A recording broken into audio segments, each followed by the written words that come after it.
Mak dah lama nak pergi haji. Tapi dengan sakit lutut ni, boleh ke mak lakukan ibadah haji? Labbaik Allahumma labbaik. Selalunya, sebelum buat ibadah haji, kita akan sarankan pasien untuk datang fisio sebulan sebelum ibadah haji. Sama ada sebulan, 2 bulan ataupun 3 bulan sebelum lah.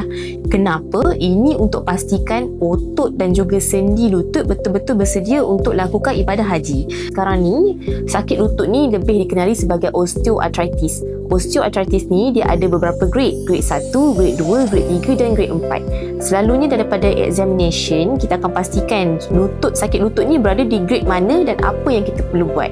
Kadang-kadang grade 1 dan grade 2 hanya perlukan pain management dan juga beberapa exercise strengthening.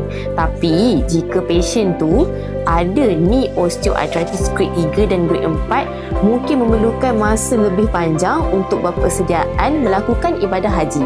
Antaranya kadang-kadang patient grade 3 dan grade 4 ni dia dah ada loss of balance, dia cepat jatuh, pakai tongkat dan sebagainya. So kadang-kadang perkara ni menghalang untuk kita rasa selesa ketika melakukan ibadah haji. Yang kedua, semasa melakukan ibadah haji. Semasa melakukan ibadah haji, kita faham yang kita akan fokus sepenuhnya pada ibadah haji. Selalunya bila kita kat sana, sakit lutut tu pun dia akan rasa kurang sebabkan semangat kita nak lakukan ibadah haji.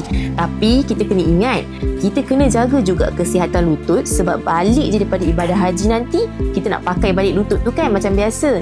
So, apa yang kita kena lakukan dekat sana adalah buat exercise yang diajar oleh fisioterapi, exercise yang ringkas dan juga beberapa urutan yang simple untuk kita lakukan supaya sakit lutut dan sakit tumit tak berterusan. Labbaik la syarika